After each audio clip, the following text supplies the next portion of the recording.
तो एवरीवन, आज हम देखेंगे कि सामाजिक विज्ञान से कुछ महत्वपूर्ण बातें देखेंगे। इसमें हम आज देखेंगे भूगोल में जो हमारा दूसरा अध्याय है, पृथ्वी हमारा आवास, इसका ग्लोब देखेंगे और इसका अक्षांश एवं देशांतर देखेंगे। तो आइए आज देखते हैं हम पृथ्वी के बारे में। पृथ्वी का सही आकार क्या होना चाहिए। आप सभी जानते होंगे कि पृथ्वी कैसी है, गोल है, लेकिन असल में पृथ्वी गोल नहीं होती है। यह क्या होती है, उत्तरी तथा दक्षिणी ध्रुवों पर थोड़ी सी चिपटी होती है तथा मध्य में थोड़ी उभरी हुई होती है। इसलिए पृथ्वी का आकार गोल नहीं है, तो कैसा है, अंडाकार है।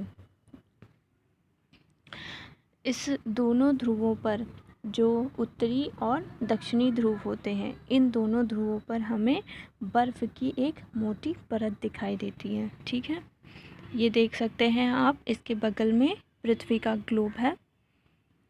इसमें दिखने में तो गोल लग रही है, लेकिन गोल नहीं होती है। कैसी होती है, अंडाकार होती है, थोड़ी सी चिपटी होती है।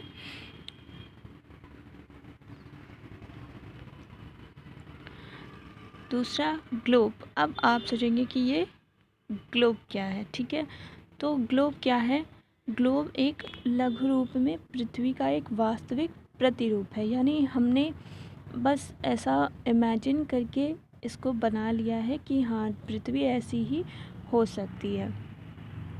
ग्लोब जो है विभिन्न प्रकार और आकार के हो सकते हैं। जैसे बड़ा ग्लोब जो आसानी से एक स्थान से दूसरे स्थान पर नहीं ले जाया जा सकता है, और पॉकेट में रखने योग्य भी ग्लोब होते हैं जिसमें हवा भरी जाती है और आसानी से एक स्थान से दूसरे स्थान पर ले जाया जा सकता है। ग्लोब पर देशों, महाद्वीपों तथा महासागरों को उनके सही आकार में दिखाया जाता है। तीसरा है कि कर्क रेखा अक्षांकीय मान क्या है। तो सबसे पहले आपको ये पता होना चाहिए यहाँ पे कि कौन कौन सी कितनी रेखाएं होती हैं। जो पृथ्वी है, पृथ्वी के ठीक बीचों बीच मध्य से जाती है हमारी भूमध्य रेखा, यानी इक्वेटर, और इक्वेटर के ठीक ऊपर, यानी जब आप 30 डिग्री ऊपर और जाएंगे, यानी उत्तर की तरफ में, तो उत्तर की ओर हमें एक और रेखा मिलेगी जो 23 डिग्री पे मिलती है। उसे हम कहते हैं कर्क रेखा, यानी ट्रॉपिक ऑफ कैंसर। और इसके बाद जो भूमध्य रेखा से दक्षिणी ओर पे मिलती है, उसे हम कहते हैं ट्रॉपिक ऑफ कैप्रिकॉर्न, यानी मकर रेखा। ठीक है, अब आप समझ गए होंगे थोड़ा बहुत। तो कर्क रेखा क्या है, कर्क रेखा एक अक्षांशीय मान है जो 23 डिग्री एंड हाफ पे मिलती है। ठीक है, ये उत्तरी अक्षांश है, यानी उत्तर की ओर हमें देखने को मिलेगी। यहाँ पे आप बहुत अच्छे से इसे समझ सकते हैं। देखिए, जो सबसे पहले एक बीच से रेखा गई है, ये है विषुवत वृत्त। ठीक है, और इसे ही हम क्या कहते हैं, भूमध्य रेखा। तो भूमध्य रेखा को यहाँ पे एक आधार माना जाता है और यहीं से हम अक्षांशियों की शुरुआत करते हैं, तो इसलिए इसको 0 डिग्री लिया जाता है। फिर उसके बाद जब हम उत्तर की तरफ चलते हैं, तो उत्तर की ओर 23 और आधा डिग्री पे हमें कर्क रेखा मिलती है, और कर्क रेखा के आगे फिर हमें मिलता है उत्तर ध्रुव वृत्त। ठीक है, और इस वृत्त को फिर उत्तर ध्रुव और जो कर्क रेखा है उससे अलग कर दिया जाता है। और कर्क रेखा और ये जो उत्तर ध्रुव वृत्त है, इन दोनों के बीच में जो ये जगह होती है, उसे हम कहते हैं उत्तरी शीतोष्ण कटिबंध। और जो उत्तरी ध्रुव में जगह है, उसे हम कहते हैं उत्तरी शीत कटिबंध। और कर्क रेखा और भूमध्य रेखा के बीच में जो होती है उसे कहते हैं उष्णकटिबंध। फिर उसके बाद जब हम भूमध्य रेखा से दक्षिण की ओर आते हैं तो हमें मिलती है मकर रेखा, जो 23 और आधे डिग्री पर है। फिर उसके बाद मिलती है दक्षिण ध्रुव वृत्त। तो जो मकर रेखा और दक्षिण ध्रुव वृत्त के बीच की जगह है उसे हम कहेंगे दक्षिणी शीतोष्ण कटिबंध, और जो दक्षिणी ध्रुव पर जो जगह है उसे कहेंगे दक्षिणी शीत कटिबंध। यहाँ पे आप देखेंगे कि जो हमारी पृथ्वी है वो हल्की सी तिरछी है, यानी थोड़ी सी झुकी हुई है, ये पूरी तरीके से सीधी नहीं होती है। तो ये कितने एंगल झुकी होती है, यहाँ पे लिखा हुआ है 67 और आधा डिग्री झुकी होती है। तो 66.5 डिग्री हमारी पृथ्वी जो है वो अपनी अक्षांकीय रेखा से झुकी हुई होती है। पृथ्वी के 3 ताप कटिबंध कौन से हैं? अभी मैंने आपको बताया था कौन कौन से हैं। एक है उष्ण कटिबंध, दूसरा है शीतोष्ण कटिबंध और शीत कटिबंध। इसके बाद अक्षांश एवं देशांतर रेखाएं क्या हैं? तो अक्षांश रेखा के लंबवत उत्तरी ध्रुव तथा दक्षिणी ध्रुव को मिलाने वाली अर्धवृत्ताकार रेखाओं को देशांतर रेखाएं कहते हैं। देशांतर रेखाएं भी काल्पनिक रेखाएं हैं जो उत्तर से दक्षिण की ओर खींची जाती है।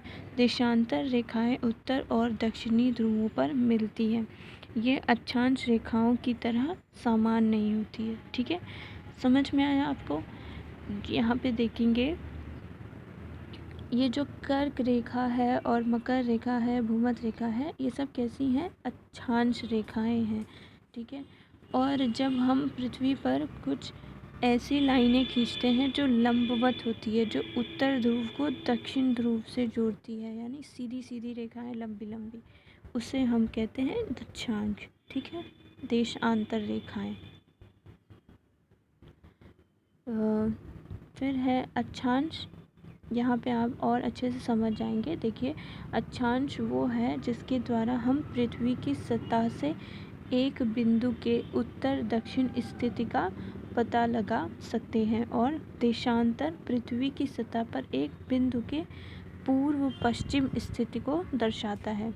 तो अक्षांश के द्वारा हमें उत्तर और दक्षिण का पता चलता है, और देशांतर रेखाओं के द्वारा हमें पूर्व और पश्चिम का पता चलता है।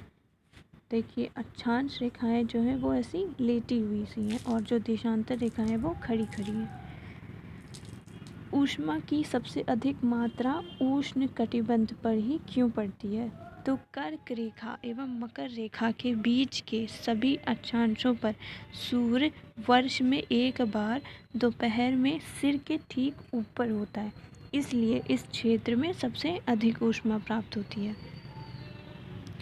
जब भारत में शाम के 5:30 बजते हैं तब लंदन में दोपहर के 12 क्यों बजते हैं?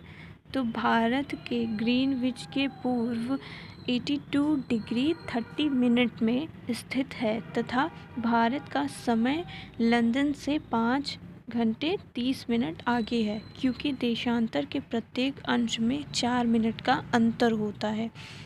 इसलिए जब लंदन में दोपहर के 12 बजते हैं तो भारत में शाम के 5:30 बजते हैं। प्रमुख सामयोत्तर का मान कितना होता है? 90 डिग्री, 0 डिग्री या 60 डिग्री? तो इसका सही उत्तर होगा 0 डिग्री। शीत कटिबंध किसके नज़दीक पाया जाता है? ध्रुवों के, विषुववृत्त के या कर्क रेखा के? तो इसका सही उत्तर है ध्रुवों के पास, है ना। बताया था जो उत्तर ध्रुव है और जो दक्षिण ध्रुव है वहाँ पे हमें कैसी जगह मिलती है? शीत कटिबंध होती है। देशांतर की कुल संख्या है, देशांतरों की कुल संख्या कितनी है? 360 है या 180 है या 90 है? जब आप पूर्व से पश्चिम की ओर जाते हैं तो वो कुल कितनी होती हैं? 180 होती हैं। और जब दोबारा आप उन्हीं पे घूमते हैं, फिर से पश्चिम से पूर्व की तरफ आएंगे तो वो फिर से 180 हो जाएगी, तो टोटल कितनी होगी? 360। उत्तरी ध्रुव वृत्त स्थित है उत्तरी गोलार्ध में, दक्षिणी गोलार्ध में और पूर्वी गोलार्ध में। उत्तरी ध्रुव कहाँ है? उत्तरी गोलार्ध में। ग्रिड किसका जाल है? अक्षांशों, रेखाओं एवं देशांतरीय यमांतरों का, और कर्क रेखा एवं मकर रेखा का, या उत्तरी ध्रुव एवं दक्षिणी ध्रुव का। तो ग्रिड किसका जाल है? अक्षांश और देशांतर का। जब हम ऐसे एक खड़ी लाइन बनाएंगे, फिर एक लेटी लाइन बनाएंगे, तो ऐसे जब हम बनाते हैं तो छोटे छोटे बॉक्स बनने लगते हैं, और इन्हीं छोटे छोटे बॉक्स को ही हम क्या कहते हैं? ग्रिड कहते हैं। इसलिए ग्रिड किसका जाल होते हैं? अक्षांशों और देशांतर का। मकर रेखा 22 डिग्री और आधा मिनट दक्षिण पर स्थित है। भारत का मानक यमोत्तर 82 डिग्री एंड हाफ पूर्व, यानी 82 डिग्री 30 मिनट पूर्व है। 0 डिग्री यमोत्तर को प्रधान महायान रेखा के नाम से जाना जाता है। और देशांतरों के बीच की दूरी ध्रुवों की तरफ घटती जाती है। ये आप बहुत ध्यान से इसे याद कर लेना कि जैसे जैसे आप देशांतरों के बीच की जो दूरी है, वो जब आप ध्रुवों की तरफ जाते हैं, यानी कि भूमध्य से अगर आप उत्तर ध्रुव की तरफ जाएंगे तो इनकी दूरी क्या होती जाएगी? धीरे धीरे घटती चली जाएगी। और जो दक्षिणी ध्रुव वृत्त है वो दक्षिणी गोलार्ध में स्थित है। ये तो पता ही है। बस इतना ही है। So thank you. I hope आप सबको समझ में आया होगा।